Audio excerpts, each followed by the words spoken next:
success stories told by the people who lived them. We're going to have some guests on this show that everybody knows, and we're going to have guests on this show that nobody knows yet. One by one, Nick Hyder is adding hits to the hit streak. Blessings, folks. Welcome back to another episode of the Hit Streak. I'm your man, Nick Hyder, and joining me in the Hit Lab today, I've got an extra special treat for you, folks. He's celebrating 30 years in business, literally like right now. All right, but before I introduce him and we tell that story, I've got to introduce my amazing co-host today. It's his first time in this Hit Streak. It's his first time helping me host an episode today, folks. He is a former professional player, a former professional coach. He's been an instructor in the Nashville area for over 30 years, and he's also killing it in the business world as an entrepreneur. Folks, help me welcome my man, Big O, Orlando Thomas. Hello, everybody. How's it going? Good to be here. First time here. I like your setup you have on your wall with your signing on your wall and everything, and I just want to sit here and have some fun with you guys. We're going to do it. We're going to do it. All right, folks. Our guest today is celebrating 30 years in business. November 20th to be exact, right? November 20th to be exact, folks. He is a former professional player and coach. He is a cancer survivor, and he has had his business growing for 30 years. It's absolutely incredible. I'm proud to call him a dear friend, one of my favorite people. Help me welcome Lem Pilkinton to the building. Thank you for having us, Nick. We're here to have a good time and talk about some old times. That's right. That's right. Well, Lem, like my first question to you is like, you know, you'd been in the professional ranks as a player and a coach, and like what made you start Hit After Hit in its conception? Well, I'd been giving lessons since 1988, just during the wintertime, and it grew. It got bigger and bigger, and actually John Mitchell had arm surgery, and I took him on as the first other instructor, and I was full. John got full. We actually hired another guy part-time. He was full. So we were probably doing close to 100 kids a week. Wow. Just during the wintertime. And then I guess at the end of the 92 season, had a contract to go back, but I was making about twice as much money in the 4 months I was home as I was the 8 months that I was on the road. And so I just thought, you know, there's not really a place that I'd kind of envisioned here in town. They had the old Grand Slam, which wasn't much, but just decided to take a chance and see what we could do. There was no like real like pro shop style area where like the expert or the person that's really serious. It's not like the department store that has all sports. Like yours was specifically geared at baseball and softball. Yeah, I mean, we didn't really want to get into the football and basketball and everything else. I mean, we knew baseball, and we just wanted to stay with what we knew. So you guys have known each other for a long time, much longer than 30 years, right? Yeah. 45, I think. 45 years. Goes back to 11 years old. Wow. And then you guys' relationship, even you played, did you ever play against each other in college? Yeah. Yeah. Oh, yeah. Yep. He was at Columbia State. I was at Aquinas. Wow. Yep. And then you guys played against each other again in pro ball. In pro. Yeah. High school, college, pro ball. Yep. Did you ever coach against each other in pro ball? No. I don't think so. No. We first played against each other pro at Sally League, which is the South Atlantic League.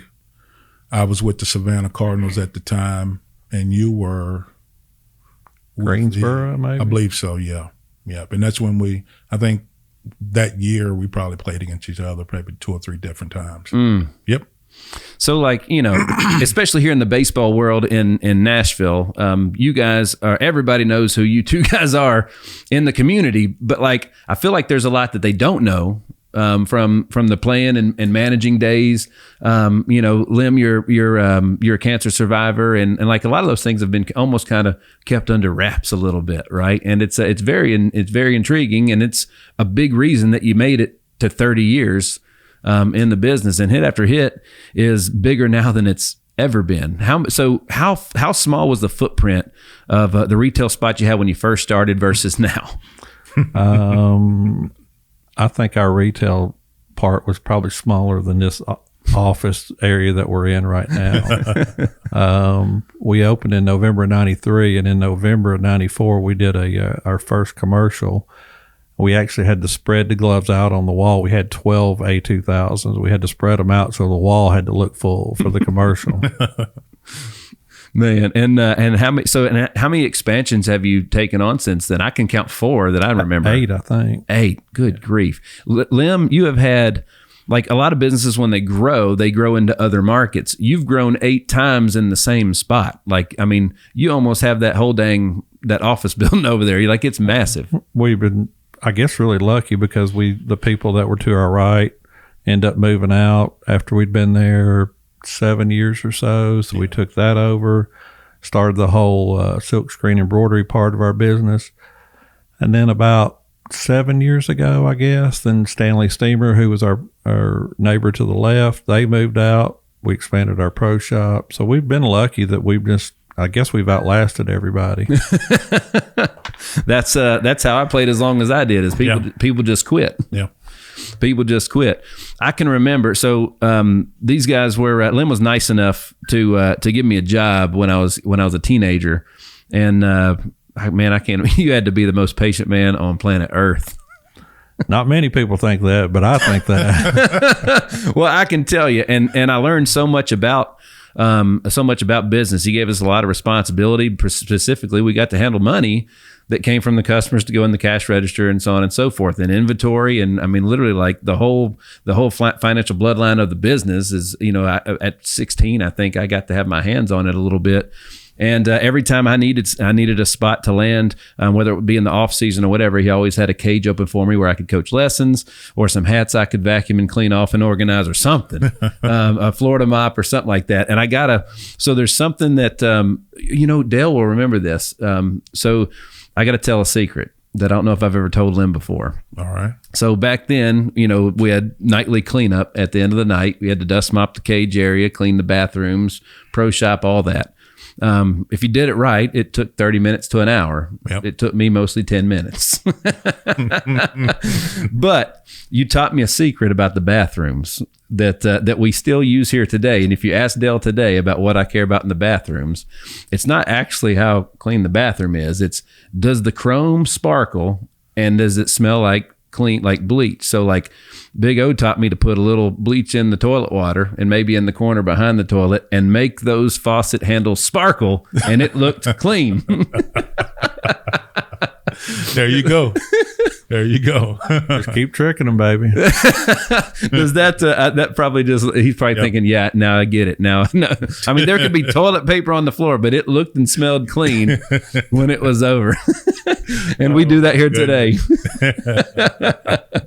Wow. Well, folks, we could be here all day long talking about old stories, and we will talk about some of those. But again, 8 growth renovations. Did you say how many square feet you're in total right now? Because the customers can only see maybe half. Yeah, it's a little over 31,000 square feet. Wow. 31,000 square feet. So when you first started, you were primarily cages and lessons with a little pro shop, right? Yeah. How did you, like, now then you got into the embroidery and silk screen and stuff. But now your pro shop is the biggest and best I've ever seen in the world of baseball.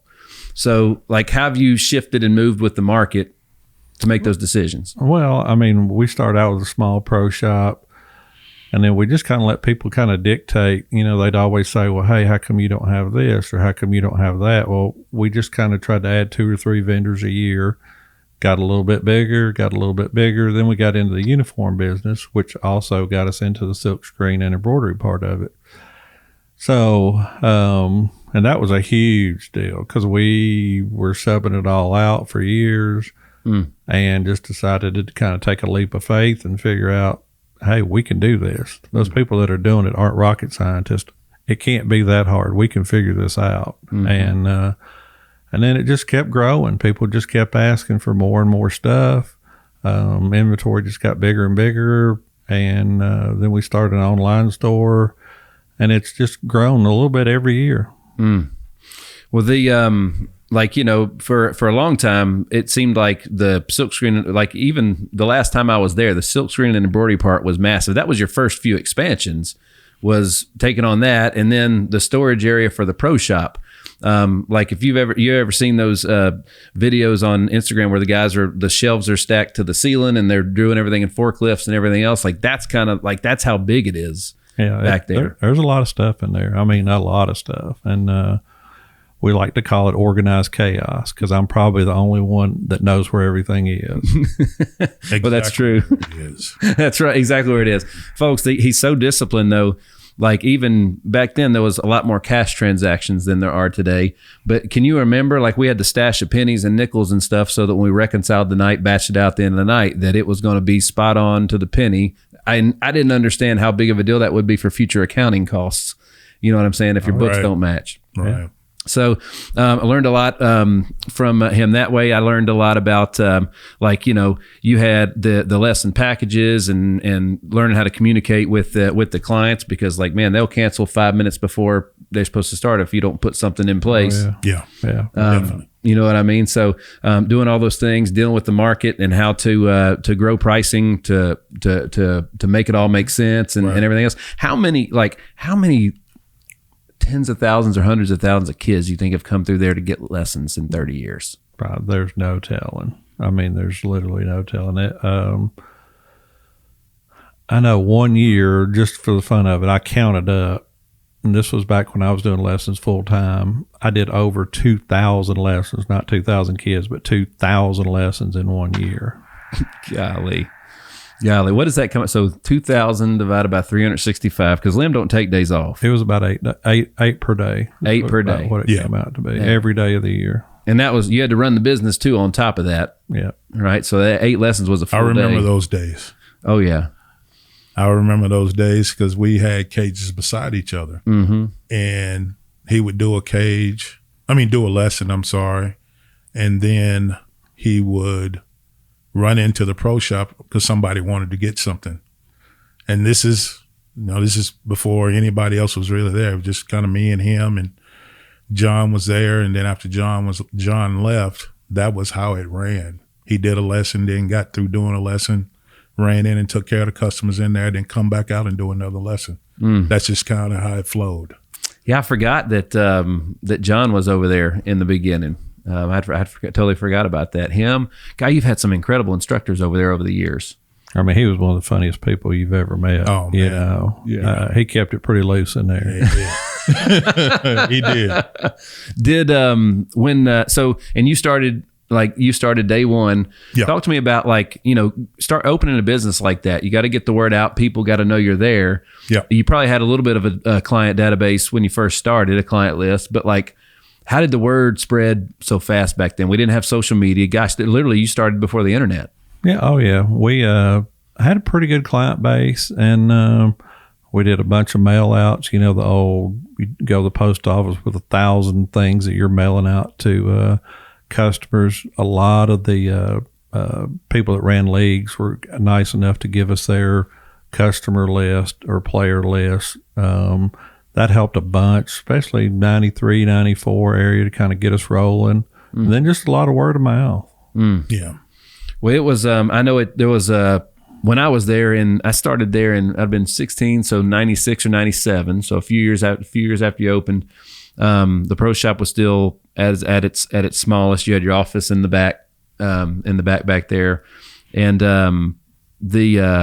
it was just, I do remember you were everywhere all the time. And he had a rule: the phone could only ring one time, and it had to be answered. If it rang more than twice, right, it'd be a problem. That's right. And he made sure everybody had a phone with it, because you had to go out and set up a cage and come back in and everything else. There was a lot going on. A lot. There's a lot going on. When you got into the silkscreen and embroidery business, did it start out with just uniforms? I know you're doing a lot of companies and still do a lot of companies today that aren't in baseball. So when we first started, we just wanted to cover our stuff, just the uniforms that we sold, the T-shirts that we sold.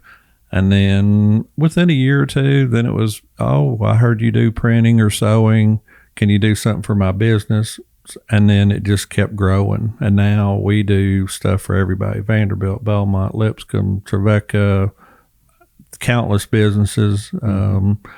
But it's still a lot of mainly athletic oriented for the most part. How did you to take on? It's just like you said, it was a big risk, because to take on that equipment, it's expensive. It's real expensive. The silk screen and stuff alone, there's the machine that you got to lay it down to dry it on, and where all the ink goes and the ink and everything else. How much to shift your focus from, that's a really difficult thing to do in business, to go from one thing and totally reinvent yourself. And you got to do it great from day one, because you can't have a whole bunch of wasted, mistake-filled product that you can't use. Right? It was, when I would go pick up stuff from the people where we were subbing it out, I was always watching, just kind of observing, how do they print this, or how are they sewing this? And just trying to learn a little bit along the way. And then it was taking so long for us to get our stuff back. I mean, it was taking, on a good order, it was 4 weeks. Most of the time it was 6 or 8 weeks. And we were like, people were getting unhappy. It was taking too long, but yet it was out of our control. So we just wanted it more in our control, and we just thought, we can figure this out. It can't be that hard. Right.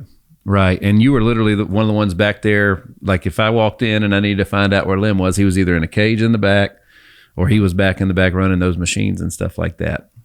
It was cool. And the hat sewing and all those things, you had one little machine, and then it multiplied and it multiplied and it multiplied until you had dozens of hats that seemed like going at the same time. Yeah, it was interesting. It was a huge risk, but it's really paid huge dividends. Talk to me about the world of retail, right? Because that's something that I know nobody understands. I didn't understand it for a long time until I think I just asked you one day. But if you want to go in the world of retail business, that's a lot of stuff that's of money sitting on the wall that ain't been sold yet. Right. How does the world of retail work? How does that make sense? Well, the way it works is you have to buy the stuff. It's not on consignment. People ask us that all the time. What do you do with this if you don't sell it? You got to mark it down. That's where we've got all of our money tied up, mainly, is in product. But it's kind of like going to Vegas. You're betting on the fact you're going to sell that product. That's another whole nother thing where you got to know what products are going to be great. You got to have great relationships with your manufacturers or distributors, and then picking the right product. And guys, if you guys hadn't seen their pro shop, I was telling my son and I were just in there demoing some bats. One of his favorite things to do every year is to buy a hat from Lem, or buy a bat from Lem at hit after hit. That's a thing. Right. It's something he takes a lot of pride in, because that was where I did it every year as a player and everything else. It just don't get much better than that. But if you hadn't seen the new bat room back there, how many bats are back there, Lem? Close to 10,000. And everybody's doing the math in their head. Well, I know they didn't sell them or they don't buy them for $1. There's enough money to pay off your house in that room. Yeah, man, that's awesome. That's awesome. Well, again, what I want to do today, on top of celebrating 30 years and 30 years of Nashville history and baseball history, there's just so much about you guys that quite frankly, I feel like are great stories, and that everybody should want to kind of know. There's some funny stories about, I can remember, boy, you did not, in the 90s, you did not want to write Lem a bad check, because it was going to be on the window. Oh, yeah. There was a list of everybody that wrote him a bad check that said, don't take money from this guy, and I had a picture of the check. I remember the first time you did that. And I came in, and I was like, what is this? And he's like, sucker wrote a bad check. You're going to let the whole world know, ain't you? And that's how it was. And it grew from there. But we collected on a few because of that. They didn't want their name up. No, there. they didn't. Because you could see it. That's right. As soon as you walk through the door, well, actually, it was on the window right there when you walk through the door right there to go out in out in the cages. Yep. And everybody knew. Oh, that's such and such's name right there. It's funny. I got to get it for you. We were going through some old, my dad gave me some old home videos that I didn't even remember that we shot. And at one point in time, I brought in a camera to hit after hit. And this is maybe like 97 or 98. And I'm in the pro shop with the camera and stuff. I got to get that to you so you can see it. Yeah. I want to thank all of our loyal fans that spread across all 50 states and 14 different countries. It's absolutely amazing. Folks, help us keep spreading the word, right? Share your favorite episodes with friends and make sure that you are liking and subscribing to the Hitstreak on all digital platforms. Thanks again, and we look forward to more. When was the last time you watched that old commercial that y'all made in 93 or 94? I don't know. It's on an old VHS. I mean, we'd have to find somebody that's got an old one to play it. It was, looking back, I'm sure it's pretty bad, you know? What do you think? So one of the best things to do is you get to go back and there was always somebody doing something stupid in there, and you could always go back and replay it through the security footage. What's one of those things that stands out the most to y'all that y'all would remember today? They didn't know I was going to ask them this. That there's been a whole long list of that. One of them that wasn't on video. Orlando and I were coaching a game at Overton one night, and we got done. I called in the store just to see how things went for the night, and Zane answered the phone, and he said, well, we had a little bit of a problem tonight. And I said, well, what's that? Well, the men's room, the toilet, the rubber hose that goes down inside the toilet to refill the toilet, something happened and water was shooting up to the ceiling. I remember that. Well, there was about 3 inches of water evidently on the floor. Well, Zane went to the back and got the Diamond Dry and threw it in the bathroom floor to dry up the water. Instead of mopping it up, he just figured, well, we'll waste a couple of bags of Sure Dry here. He just threw it on the floor, because I came in and I thought, why is this floor feeling like this? I mean, you could feel the pellets. Oh, yeah, it was awful. I think Nick and the other Nick Way and Travis had a similar incident. Same thing. The rubber hose was shooting straight up in the air, and it was just Nick, and that was Nick Way and Travis. And Travis said, all I could hear was Nick yelling, "Travis, we have an emergency." My dad was teaching a lesson in the cage right outside that room, and he said that he heard something pop, and he heard Nick. We called him Melvin. He was a high school teammate. I forgot about that. Yep. So and he said he heard Melvin just go, "Uh-oh." Yeah. And that was when, and immediately followed was Travis, we had an emergency. So that was the thing. You had DC there, you had Travis and Terry. Just guys that have gone off and done some amazing things in business. Like Travis is one of the founding members, I guess. He's been there since day one, almost, of Old Hickory Bats. Has all the relationships with their big leaguers and stuff. I mean, like, it's a who's who of just about anybody and everybody over there. Yep. He was there early on.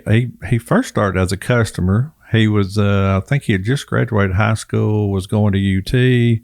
Came in a couple of times to hit, and then his family moved up here from Chattanooga, and then so every time he was home, they'd come in to hit. And then when he graduated, we hired him. I think he worked for us for 4 or 5 years, and then Chad started Old Hickory, and Chad had made Travis some bats, and that's how that whole relationship got started. And so he went to work for Chad, and now he's on the phone with everybody from Mike Trout to Nolan Arenado and the who's who of baseball. That's right. That's awesome. And needless to say, you guys have quite the stock of Old Hickory bats in the pro shop as well. Absolutely. So, all right, let's get to your story a little bit. So, Lem, you went to Overton High School in Nashville, and then to Columbia State. And my former coach, Lipscomb University baseball coach Jeff Forehand, still to this day, who played at Belmont, says the hardest ball he was a second baseman. He said the hardest ball that I ever caught was hit by Lem Pilkinton. He said it was a ground ball that took his glove with him all the way through his legs and into the outfield. Lem was a good player. You were more of an offensive catcher, if I'm not mistaken, right? Yeah. And so after Columbia State, you go into minor league ball. And it was cancer that kind of ended your playing career, right? Pretty much. Had 2 surgeries, chemotherapy for about 4 months. Well, that was hell, wasn't it? That was a little rough, yeah, especially the first night, very first time. That was pretty rough. And,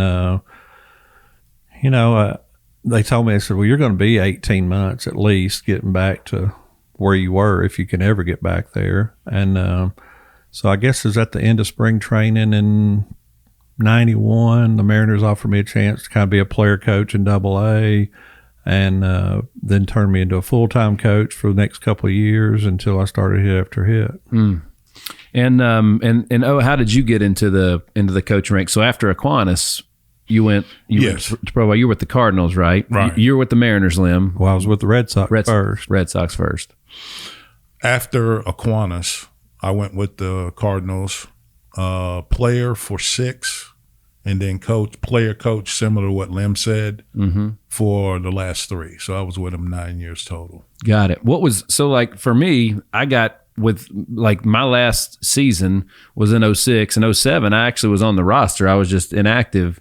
And it was just, I was so broke during season. I had finally started making money back home. And that was I kept pushing, going until I realized I just got to make a move and grow up and try to support myself. I didn't know that there was still going to be 10 years further of life before I actually learned how to do that. Right. But for me, it was a financial decision. It wasn't because I didn't want to play anymore. I wasn't making any, being on the road wasn't fun after the first year. Right. And then if you're not making any money on top of that, it was not a great thing. What caused you guys to make the change? Well, in my case, you remember the players, the strike that happened in 94.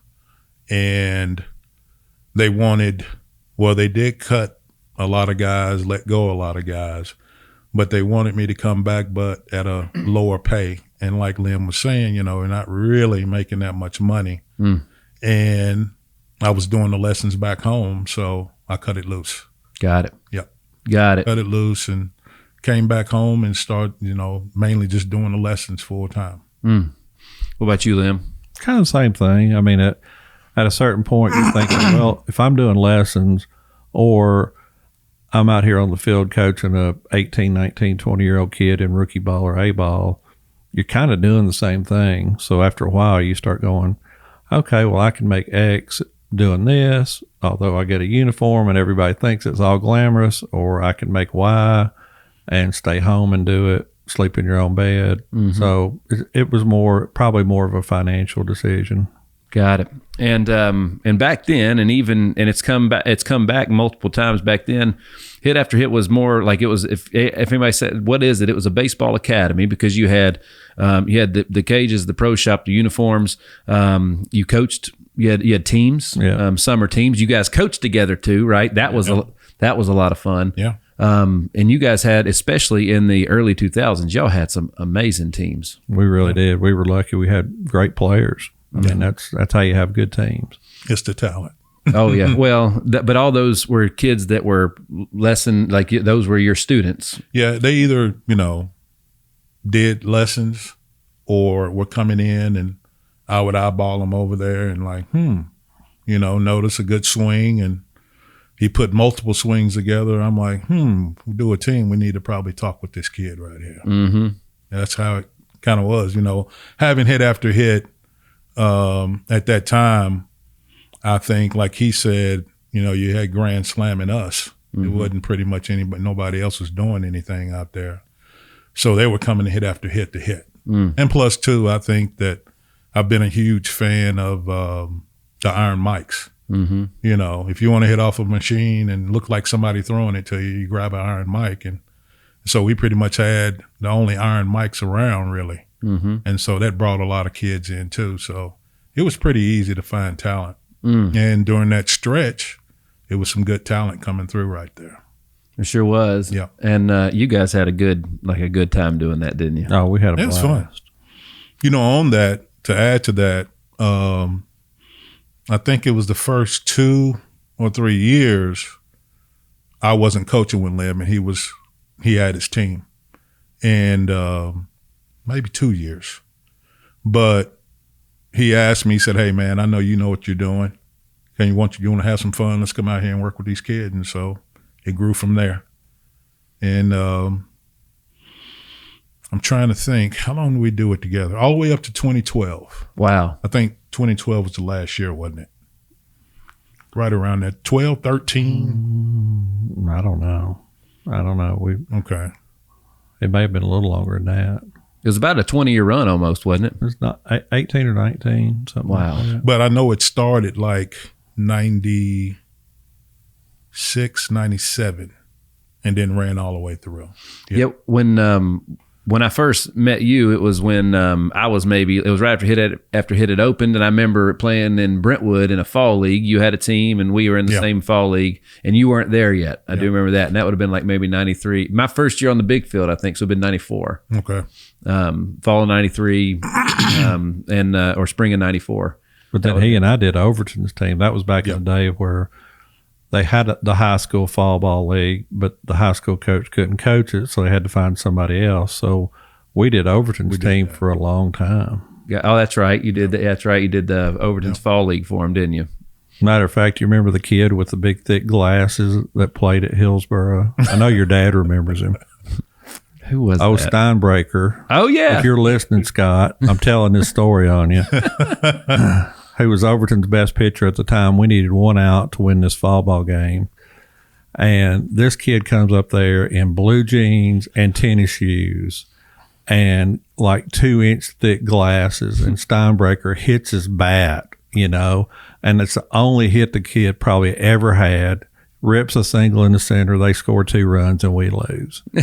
So you see a little bit of everything in fall ball. That was probably one of the most unique things that we saw. I can remember my dad coached Hillsboro's fall team because the high school coaches couldn't do it. And I remember it was fall ball, so not a lot of kids took it serious, and or some of them didn't. And boy, we all paid the price for that. But there was one time where we played real bad and your team had played real bad. And we ran for so long in the outfield, but we were running into each other's, you know what I mean? Because y'all were running on one side and we were running on the other. Absolutely. And I can just remember, I heard it because like Dad ended up taking it and borrowing it and using it later. But Lem said, y'all are going to run until I puke. Oh, yeah. It was an ugly baseball game. It was, there's some bad fall ball that went on back in the day, but a lot of it was, almost a tryout situation for some of the kids, whether they were going to make the team or not. A lot of kids were probably playing a different position.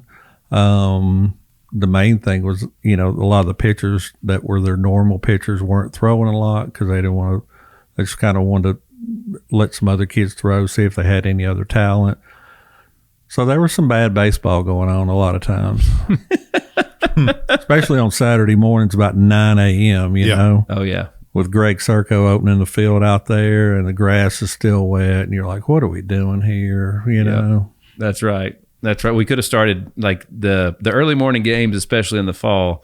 You don't have a big fall budget. And like I know in the first weekend of this fall with Ethan's team, we played in the rain. So all my baseballs for the fall got ruined on day one.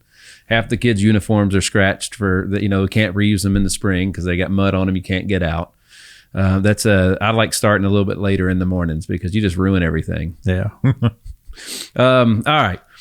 Let's see. So in 93, Hit After Hit opened. When was it that your dad joined you, and what was his main role? I know he was a big supporter of you back in the day.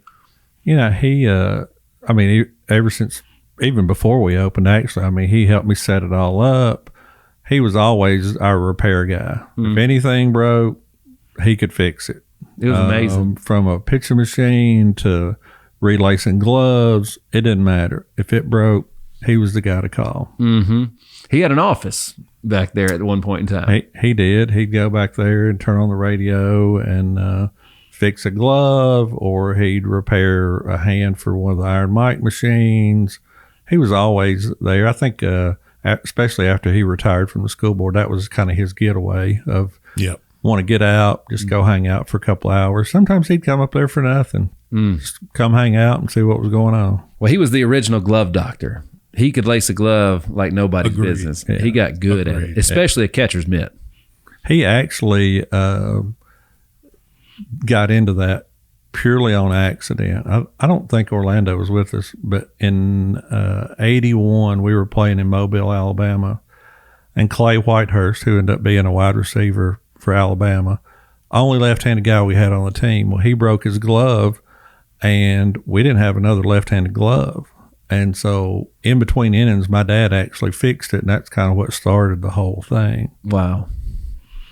What kind of a relationship did you guys have? Him being there, I'm sure he offered some fatherly advice from time to time. I know my dad's always been pretty respectful of me and letting me be in control and make decisions, offer me fatherly advice, and then didn't ride me too hard if I didn't take it, and I should have. How was the relationship with you guys? Yeah, kind of the same way. He was a pretty quiet guy. He didn't say a whole lot. Every now and then he'd say, well, why don't you think about trying this? Or, but it was very quiet, very subtle, never loud, or, you need to do this for sure. Just he'd throw some things out there and see if you took it or not, Well, nobody looked better in suspenders and a T-shirt. There you go. Mean Gene. Yep. That's right. He could do it. That's right. And how many years ago now has it been since we lost him? 4. 4? Man, he went for a long time. Yeah, he went for a long time. Well, I wonder what, I never got to ask him, and I wish I could. You went through with cancer, because that was probably pretty scary for him as well. All your family and stuff like that. How was your relationship with him? Like during all that kind of stuff as a player and all those things? Well, when I had the cancer, the one thing I remember is he went out and bought a Lazy Boy, because the scar went basically, it ran through my whole stomach. It's probably 15, 18 inches long. Mm-hmm. And it was so deep, I couldn't lay down. And so I actually slept in this Lazy Boy for about 3 months until I could gradually start stretching it back out to even lay flat to lay down. So it was funny, because that was right about the time the Iraq war was, and my sleep got messed up because of the chemo. I'd be up in the middle of the night just watching CNN or, watching about the war. Mm-hmm. He just kind of tried to make me feel comfortable during that. And then as far as playing, I think we probably had the first home batting cage in the city of Nashville. Agreed. It was actually he and my granddad, when I was 6, bought an Iron Mike pitching machine. And so they gave it to me for Christmas. So, Christmas morning, they said, well, hey, come out here in the garage. Well, I see this big old blue thing. I had no idea what it was, I'm like, oh, okay, that's great, Well, then come springtime, then they actually went in the backyard and built the cage. And so the rest is kind of history. That's how he got so good at working on those machines. We actually had one, I don't know, what would that be, 1972, I guess. Mm-hmm. So he had a long experience in how the machines worked. But he was always the guy, as we got older, I think we got a jug machine for a year or two. Then we had an ATEC machine. But he'd come home at lunch, feed balls to me, go back to work, nights, weekends. And I don't know how much older Orlando was when he got a cage, but he had one too. And I think, no way. Yeah. I think that was probably the thing that helped both of us the most is, we probably had thousands of swings that no other kids had, Yeah. Well, I can relate to that. There was I may have the longest stretch. I'd challenge anybody on consecutive days to come hit after hit in a row. Because I think for probably at least 6 months I came in there. Yeah, I think your dad, we did a special one year, all you can hit for like whatever it was, $500 or something. And your dad was going to make sure he got every penny's worth of hit. He did. You were going to be there every day, whether you wanted to be there or not, because he was like, I'm getting my money's worth out of that. Oh, yeah. And you used the same bat. I Same did. wood bat that you had taped up. I did. What did that bat look like when you took the tape off? Well, that was what was funny. So, like, literally, I was hitting with it and didn't realize what I didn't know about. It was my one and only wood bat. which I used it for months and it did not break. So, I did a few things right. But when I had taped the barrel for some reason, not sure why I did that. When I took the tape off the barrel, it was literally just like sawdust in there almost. Like it just flaked off. Yep. Yeah, because back in the day with the ash bats, that's what you did to kind of keep the grains together. But that's right. I remember that day you did that because it was nothing but sawdust left. That's right. And I'm gonna call out my my buddy Chris Mercado. So I'd had that bat for months, and literally it was crumbling apart. And Chris came in to hit one day, and he used that bat, and of course he broke it in the first round. Did he really? He sure did. He sure did. That's Mikado for you. That's right. That's right. The Hit Streak is powered by our partners at HitLab Creative Studios. Whether it's launching your brand new podcast, rebranding your current podcast, or taking advantage of any of their other content packages specifically for your social media needs, the HitLab is a one-stop shop for you. Visit hitlabstudio.com for more. Well, let me ask you this, because as an employee, I probably wasn't a great one. I know I was very rarely on time. I heard about that a lot. And I just didn't, I had a lot of growing up to do. What about as a baseball player? Because you let me come in and hit even in my pro days. Like I could come in after close and Dad would throw to. We'd be back in there while y'all were counting money and shutting stuff down and stuff like that. I was in there every day then, working on those things. What was that like as a player with work ethic and stuff? I want my son to hear this. Maybe I hope. You definitely put in the time. There's no doubt, and that's what a lot of kids don't realize, and that's what happened really within the last 10 years. You see kids that talk about wanting to be good. They don't want to put in the time. Yeah. Back in the early days when we were doing a lot of lessons in the 90s and even the early 2000s, if you told kids, hey, before you come back next week, you need to work on this and this at least a couple of times, they do it, and you could tell. Now, we didn't have a practice or we didn't have a game. Mm-hmm. It's all about this right here. You know. Yeah. And with all the baseball that's on TV now, which is the most it's ever been, they can't name you 5 big leaguers. They don't watch the game. They don't study the game anymore. They want to be good. They're not willing to put in the time to be good. It's the same in life and business, isn't it? In success. Talk to me a little bit about to start a business. So you had lessons to go into retail. I want to know that story a little bit about how you for me, a lot of what I figured out was just that was a part of the journey to get there. When I the first time I wanted to open up my first office, or it was actually the first time we bought our first restaurant and did a renovation on it. I learned a whole lot about that while we were going through it. I don't necessarily know if that's the best way to do it, but for me, it was the only way I knew how to do it. Right. So you're opening this business, you're opening your pro shop, building out your cages. You got to have money to do those things. Did you take on investors in the beginning, or was it all you? I did. We did I think it was like $4,000 a piece, and I got like 10 people that we paid back over a 5 or 7 year span. Mm-hmm. But it's the school of hard knocks. You learn and you don't forget. A lot of the stuff you think I think even when you were in college, there's been other college kids that work there, they'll say, well, my professor says such and such. And I always say, tell them to come on in. Mm-hmm. Let's see how that theory, the book theory might work just if you're reading about it. Mm-hmm. Doesn't always work in real life. In the real world. I always, I grew up in a different time. I had great teachers. I had great coaches. I was very fortunate to have those. However, I can tell you, I took some business classes in college. I didn't even know how to manage my own money.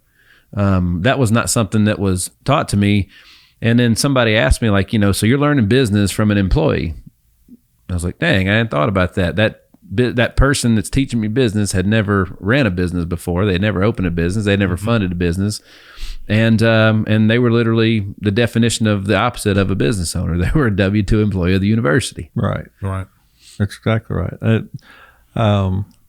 Real life, in the business world definitely different than they make it out to be in high school or college. It's always the rose-colored glasses, I guess, so to speak, when you're taking these college courses, and it's nowhere near what it actually is. And a lot of it you have to figure out for yourself. And after a while, you go, this doesn't work. This definitely works. Right. And you just kind of keep staying with the, hey, this works theory. And, you see a lot of the signs in our place. We got a lot of signs. Yeah. There's always some story about some knucklehead that did something that you have to say, we can't do that anymore, So you just kind of keep growing. You always have to keep evolving, always have to keep thinking, what can I do next? And, it's kind of one of those, if you're just sitting still, somebody's passing you. You got to keep moving. You got to keep getting better. We're working on a new project right now that we haven't really told a lot of people about. Just to try to make that new bat room even better. It's not going to be an expansion, but it's just something that no other pro shop in the United States has got. And we're just kind of are always, what can we do to attract more people, more business? And it's really amazing, the social media presence. I mean, we do these stupid videos. I mean, there's absolutely zero thought put into it until about 3 seconds before the camera's turned on.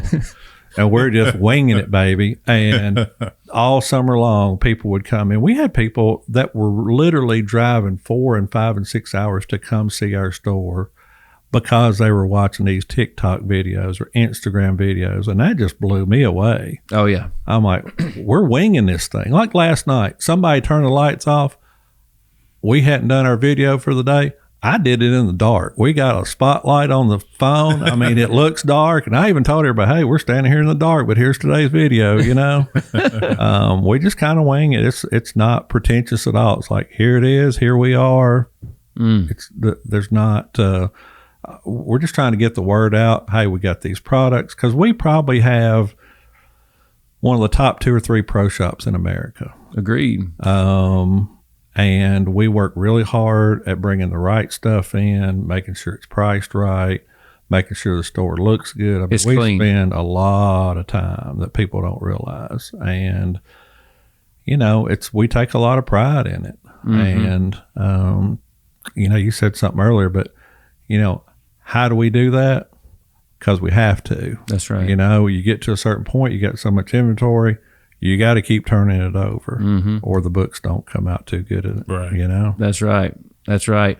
Well, you guys do a great job with the social. I know I catch almost every one of them clips, and honestly, like, it's great knowledge, because like my son watches them too, because that's how he figures out what new bats are coming out, what new bat models, and what's cool and what's happening and everything else. We have it's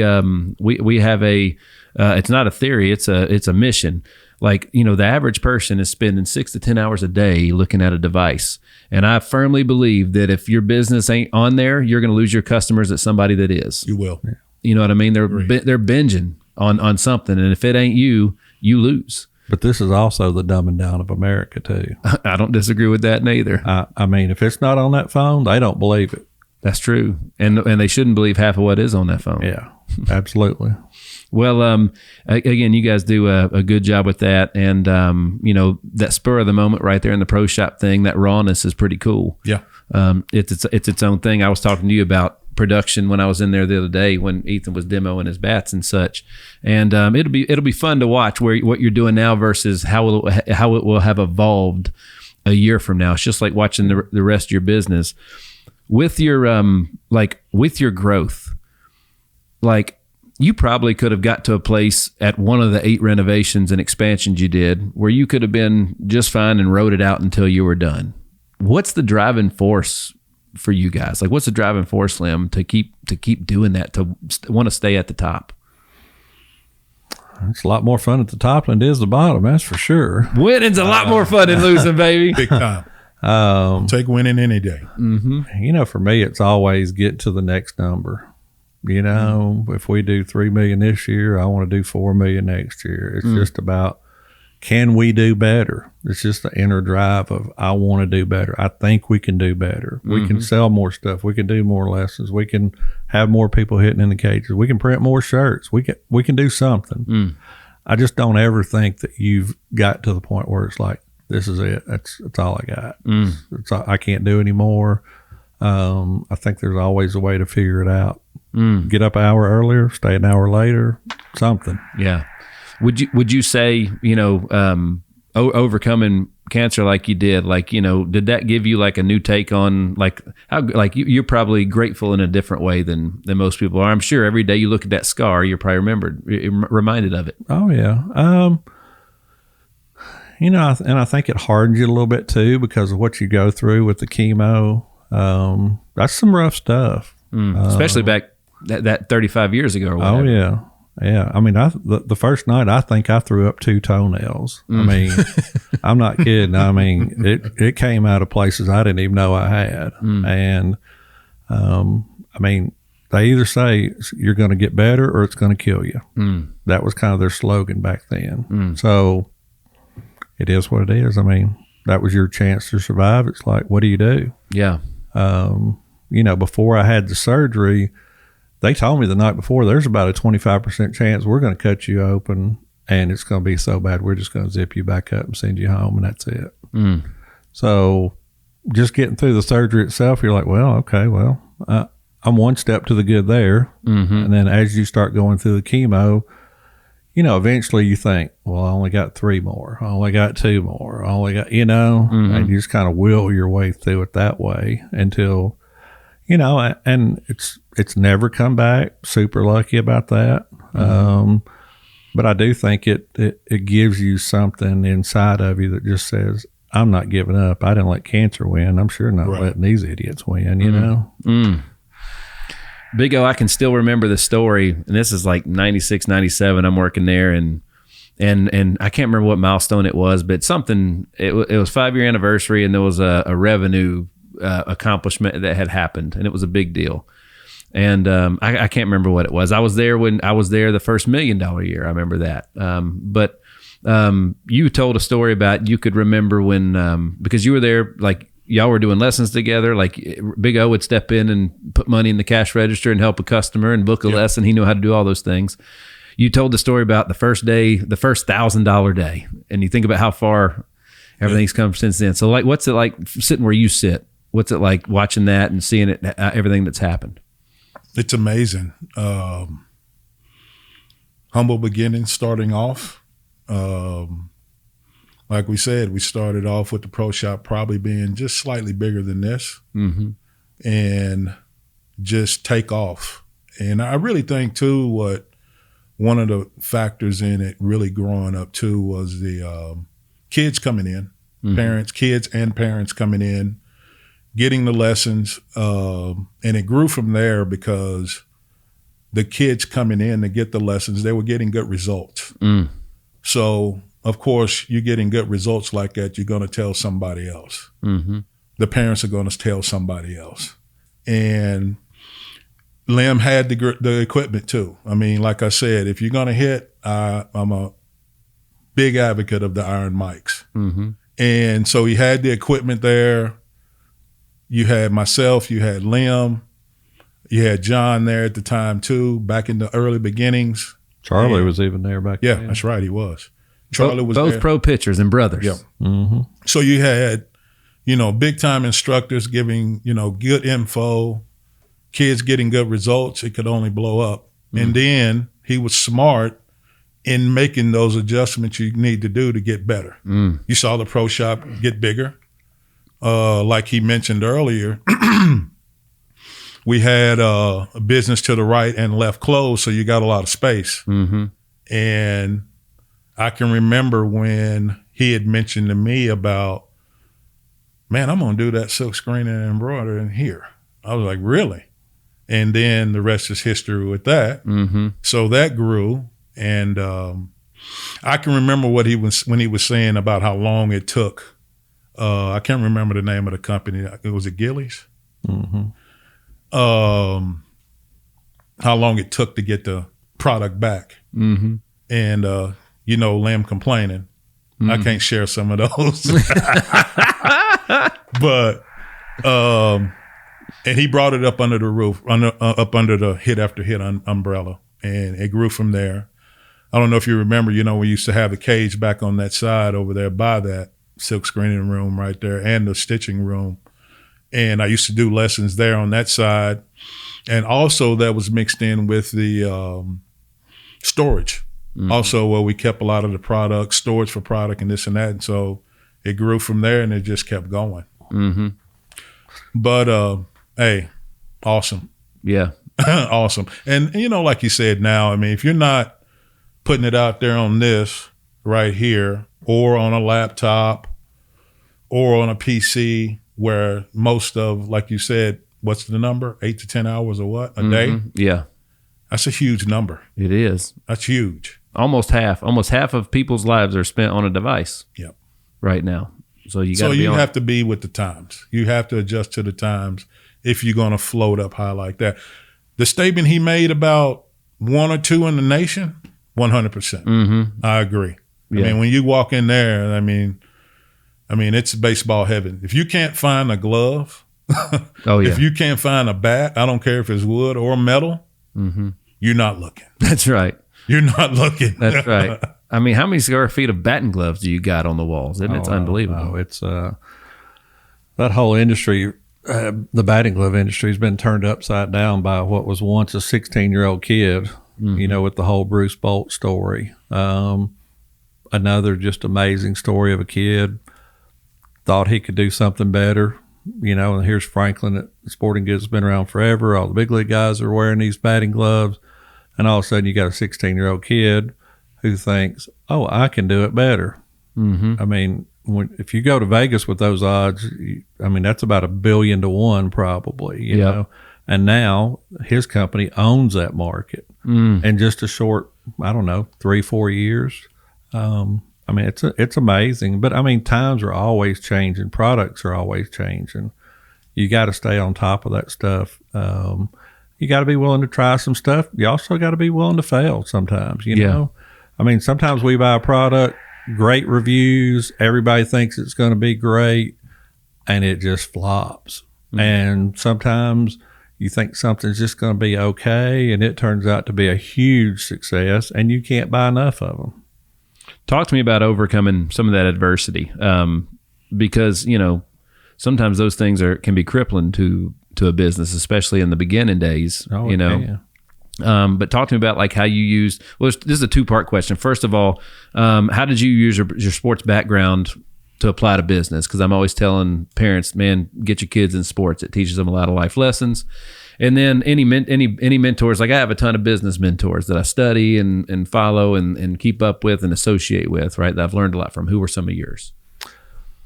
Well, your first question, it was a pretty difficult transition because never had a business other than just doing lessons. That was easy. Show up, do a lesson, get paid, go home.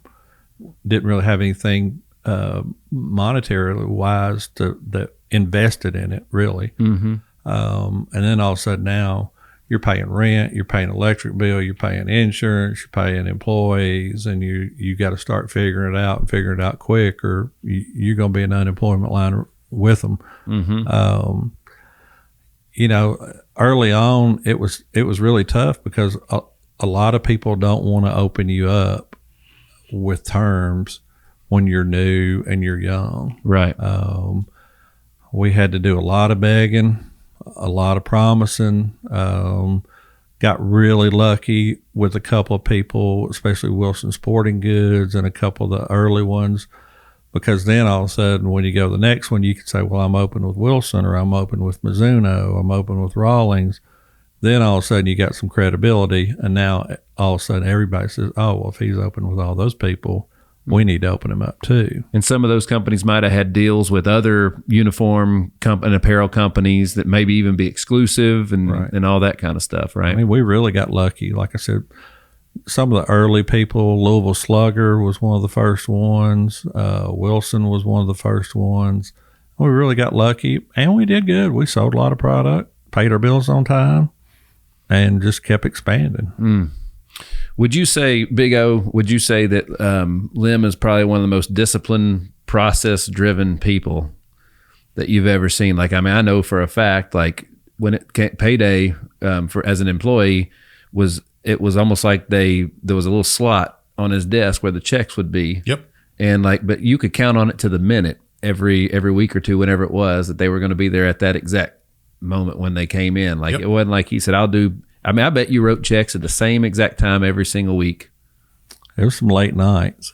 Yeah. I mean, I wanted to make sure it was on time because I really didn't want to listen to y'all gripe about it. That was a lot of it. Yeah. That was a lot of it. But, if you guys are on time and you're working hard, I just felt like, hey, you deserved it. It should be there on time, Yeah. I want to add something to that. I think that's where the baseball part of playing the game kind of came in and goes over into the business part, because especially baseball, since it's built around failure and the work you have to put in it to become that type of player you want to become, you shift that now over into the business world. The discipline part. I mean, I know this guy was definitely disciplined as a player because he was a great hitter. Mm-hmm. My drawback was I didn't hit well enough. Well, I know he did, but he put the time in. And that carried over for him off into the business. Like you said, I mean, you can know everything, but you still sometimes I feel that you have to, it's kind of who you know too, that helps out in that. And relationships. He knew the right people that took a chance on him. Then again, they take a chance on you. Can you fulfill that? And I think it helped that he had the right people that he worked with along the way that helped him on that. But like you said, I mean, it was some tough times in there. I think some of that, though, like you're saying, though, when we got in the uniform business, that got us into some schools, which also got us some players. And then some of our other players actually helped get us into some schools. So it kind of went both ways a little bit, especially early on, like, Mike Morrison at Overton. I mean, how many players did he send us? Probably 10-year span, a bunch of them. Yeah. And you can always count on Mike because he was not going to send us a bad player. Right. He said, this guy can play. Didn't matter how bad it looked. If you went to watch the kid, maybe he just had a bad day. If Mike said he could play, he could play. Right. And there was 3 or 4 guys like that we really trusted that helped get us good players. And the better our team got, the more schools that we got into, then it started just kind of fulfilling itself. People wanted to play for us. Right. And then we started having to turn some people down, which is never a good thing because in our case, if you're turning a kid down to play on your team, you're probably losing a customer. Wow. Agreed. Yeah. So that was always a bad thing. And that's how we end up starting. I mean, you coached one of our teams. I did a couple years. With old Marty, what was his name? Marty Maitland. Yep, That's there you right. go. And, Nate Brown and Mikado. Yeah. Travis coached the team for a couple of years. And I mean, all of you guys were good players, good teachers, good baseball people. And I don't think back then Nashville had a lot of, it was still a lot of daddy ball. A lot of daddy ball. Agreed. And, you were probably one of the first guys that probably got paid to coach a summer league team. Yep. And now that's like the standard thing, everybody. Like nobody wants to play if they don't have paid coaches now. Yeah. So, I mean, there's been a lot of change in the last 25 years on how people approach summer ball or even high school ball. That's right. The Hit Streak is powered by Team Hyder. Team Hyder has been serving you for 11 years and has racked up over 20 national and local awards for excellence in all areas. When it comes to finding the right health plan, we need to consider your family's needs and your family's budget. That's what we do to serve you. To look further and to book an appointment, visit teamhyder.com. I learned a lot about discipline and process through sports, but also through working with you because Like we closed at a certain time, and you were actually a really good like trainer as an employee, because you showed me how you wanted it done. Like, and then, so it was like, you showed me, then you would watch me do it and make sure I did it right. And then it was just, did you do it? You know what I mean? And did you catch it? And, we've trained a lot of people over the years, and that's something that when I bring people in to train, that's usually like one of the hardest things to get them to learn is you lead by example. You lead from the front, and then you shadow them while they're fixing it, and you empower them to do it, and then you turn them loose. And it's a lot like raising a kid. Right. No, it really is. Yeah. The real trick is to figure out which ones are going to last. Which ones are just there for a paycheck and they're already looking for another job and they're halfway out the door. Right. Man, that's so important because you're investing into all those people. Yeah, no doubt. And, you want to hold on to the good ones. And that's been really hard since the pandemic. It's just, A, trying to find good help, B, trying to keep good help, because the pandemic just disrupted the whole work ethic of almost everybody. How'd you make it through that? We were fairly lucky. We were closed for 7 weeks. And then when we opened back up, it was right before summer ball started. And people wanted to do stuff. They wanted to get back out. And, our first week after we opened, we were like, oh, it's not going to be good. But week 2 was a lot better. And then week 3, and then all of a sudden, number one, everybody quit ordering, so you didn't have a lot of outgoing stuff. But you had the merchandise you already had paid for, and you're like, well, we need to recoup our money, But people wanted to do something. They were tired of being locked up in their house. They wanted to get out. Baseball was a great escape. We were lucky in that aspect, but we were also really unlucky because when we closed, I think it was March 16th. That's like in the heat of baseball season. Right. So we were closed for 7 of what should have been our best weeks of the year, money-wise.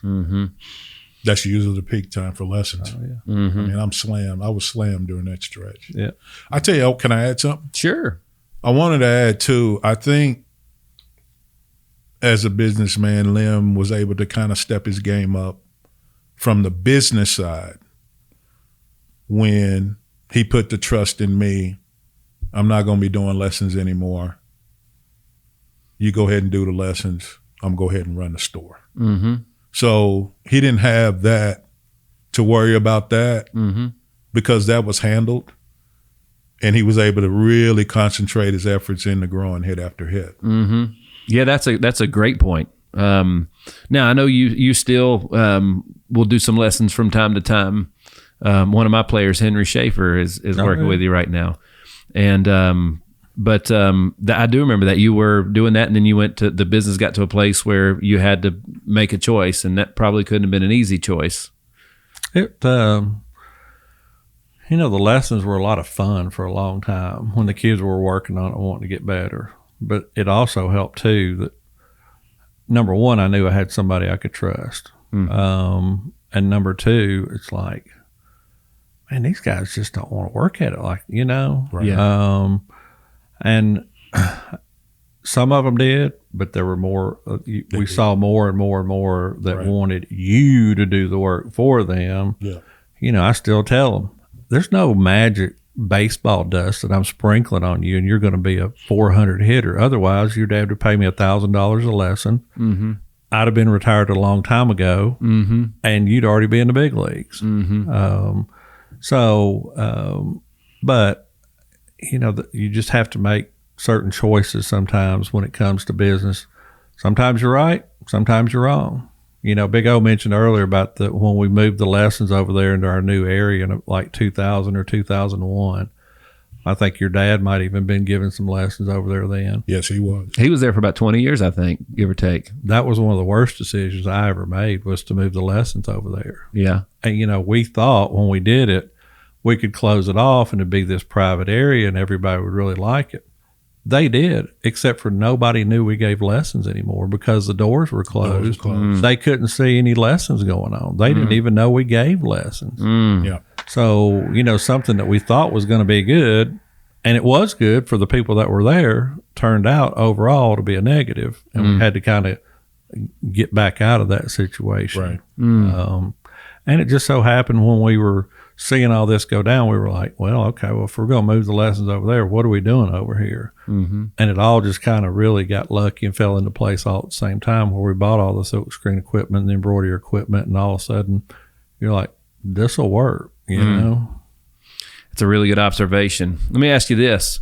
What do you wish you knew when you first started hit after hit that you know today? Like, what's something, like, I got a laundry list of stuff, that I've learned. Oh my goodness. I don't even know where to start with that one. There's a lot to it. Dealing with employees would probably be up there somewhere in the top 2 or 3. Mm-hmm. Parents. Cash flow, I think cash flow, sometimes it's not about how much you're making, but as long as it's coming in on a steady flow. Mm-hmm. Big one. He mentioned parents. I don't think you're ever going to conquer that one. I think that's a losing battle. I am one. I agree. That's everybody thinks their kids going to the big league. First round, first pick. Yeah, they're going to sign with the Yankees tomorrow, and their kids should always play shortstop, hit third, or pitch. So I'm not sure we're ever going to cure that one. Sometimes you got to get lucky too. I mean, like I said, with the merchandise, sometimes it's just pure stupid luck that you guess right. What's the saying? Luck is just where preparation meets opportunity. You know what I'm saying? Oh yeah. Yep. The harder I work, the luckier I get. I do think that the whole employee thing has probably changed. Well, I know it has. It's changed a tremendous amount since when you were there. Oh yeah. There's a lot to keep track of. People looked at life different back then, though. Mm-hmm. Now it's just it's a job. I go get another one. It doesn't matter. Right. They're not really invested. Like I think some of you guys were really invested in our place. Well, it meant something to be there. Right. It meant something to be there. And by the way, like guys, not a lot of people know this. Every Christmas, at least. Gino would have a big old turkey that was always something that my dad and I had to go do, was come by hit after hit. Yep. And Lem I'd never seen a Christmas bonus before. Lem gave Christmas bonuses as a small business, which is unheard of. And the turkey, the big turkey. And then back then, I knew 2 things. Jesus Christ was my Lord and Savior, and you don't miss a hit after hit company party. That was 2 things that I knew, right? So there was some wild ones. There was some wild ones. We had some really good ones. In fact, when Don was standing on the top of the table in the back, that was might have been the all-timer right there. that was. That was. That goes down right there. Well, they were great, man. It's, again, 30 years, folks. We're hanging out with, I got my co-host Orlando Thomas in the building today. We're hanging out with the owner of Hit After Hit, Lem Pilkinton. You can check them out online. Their URL is hitafterhitonline.com and on Instagram @hitafter. I definitely keep up with their Instagram and TikToks, because they're literally daily. That's how you do it. And they're fantastic. Well, I appreciate it. We try to get 5 to 6 days a week. There's always that one day a week where just the day goes, it just explodes on you. You have no shot. Things just go wrong, and you're just like, okay, well, today's our one day of the week. We're not doing something. That's right. But just trying to keep your face out there. We've also hired a guy who used to work for Old Hickory, who started his own company, who's helping us with ads on Instagram and Facebook and TikTok and doing things like that, which we've never tried. We just started that in May of this year, I think. Mm-hmm.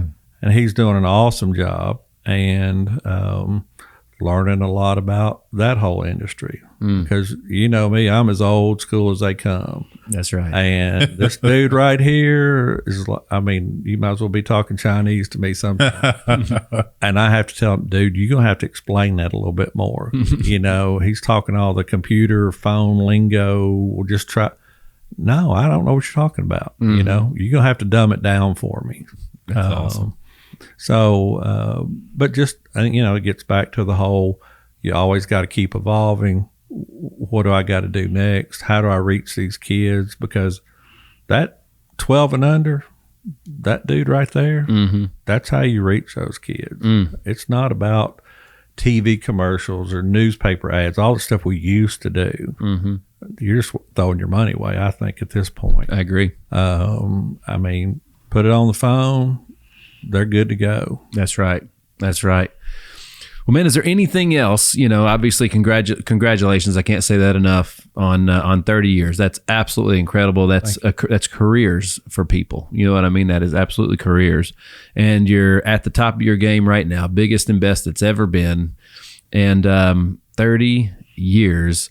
When this show comes out, it will be 30 years and one day, if I'm not mistaken. 30 years and one day. That's absolutely incredible. So yesterday was your 30-year anniversary. So, folks, my recommendation to you is to swing on in old hit after hit and say congratulations for 30 years. Get you a picture made with Lem in Orlando and pick you up a few things while you're there. It's that time of season, right? Christmas is right around the corner. Right. We're here. ready. We're stocked. We're fully loaded. We're ready to go. Christmas is right around the corner, man. It's time to go. It's time to rock and roll. Well, Lem, is there anything else, Orlando, is there anything else that we'd want to leave the folks with today that maybe I didn't get to or anything like that? Well, you got to have good help. You already know that as a business owner. I mean, I couldn't ask for a better guy to help me for, 27, 28 of these 30 years. Couldn't have asked for a better guy. And I'm talking about everything from giving lessons to us coaching teams. Golly, I mean, we've played all over the place from Houston to Miami, Birmingham, you name it. I mean, we've been all over the place together, had a blast. But you got to have good help. You got to have a little bit of luck. You got to have a whole lot of hard work. What about you? Just to add to that, excuse me, it's been a great ride for me. I would say I can see him going another 30, but can we imagine Lem 30 years from now? But I can't believe his hair hadn't turned like a different color. You know what I'm saying? 30 years of business with all that stuff. I mean, that's crazy. Well, he's got it cut short now. Yeah. He let it grow on out there. It might be. Well, I spend as much time on my hair as you do wearing socks. That's true. That's exactly right. I got you. That's exactly right. Well, man, 30 years. It's absolutely incredible. And, I had to get you in to talk about that. That's a huge milestone. On top of the fact, it's Christmas season, man, and all the kids are getting their bats and everything else. This is the time when they release all the gear at almost the same time. You guys have been getting locked and stocked and loaded for a couple months now. It's cool, and keeping up with all the gear and how much it's changed over the years and everything else. I text you every year. What's the bats to look at this year? Like, you're my first text message. We need a couple more Wednesday Hooters nights to kind of help solve some of these issues. That's what we need. That's what we need. That's right. We hadn't done one of those in at least 10 years. Dude, it's been a while. And that was every Wednesday night. We'd go after work. We'd close up the shop and we'd go to Hooters. They had all you can eat wings, and we'd talk about everything. We had a good crew. And there was probably 10 or 12 of us that went every Wednesday night for I don't know how many years. It was a lot. That's right. And just little things like that too also help your business. Really had nothing to do with business. We might talk some business. We might tell old baseball stories. Yeah. But just time spent together, friendships. Right. One more thing I almost forgot, because every facility you'll see around town, there's going to be hit after hit banner on there somewhere, because you give back to the community that pours into your customer base, right? So that's something you've been doing since day one. That's day one. You're on just about every university campus, all those things. That's just like you mentioned, we could have sat there and told stories in the shop, and instead we all went down there and ate and broke bread at another establishment to support them. That's something you've done since day one, and something that you would encourage all other business owners to invest in their community too, right? We just kind of felt like, and we use Overton for an example. They thought enough of us to give us all their baseball business. Obviously, we need to give back to them. We also had a lot of players that that played there too. Great form of advertising. You've also got all the other teams that come in to play there, whether in it, Trevecca's the same way, or Belmont, or whoever. But to always have your name out there, number one, but also to feel like these coaches aren't just paying you and that's it. You know, it's like, hey, I'm trying to help you in return. Right. It's definitely a give and take type scenario. The Hit Streak is powered by RAC Financial. When it comes to your credit card merchant processing, RAC Financial is efficient, reliable, and trusted. At the end of the day, when it comes to processing your credit card payments, they make it simple, the way it's supposed to be. Check out RAC Financial. Any final words, any final notes for our amazing, the best podcast audience on the earth? Well, Zane, if you're listening, you absolutely missed out on a great time today, buddy. I agree on that. He should have been here. Well, and then obviously, if we want to know what's going on, any promotions or any big news on the 30th anniversary, they can go back and check out all the posts on social media and everything else.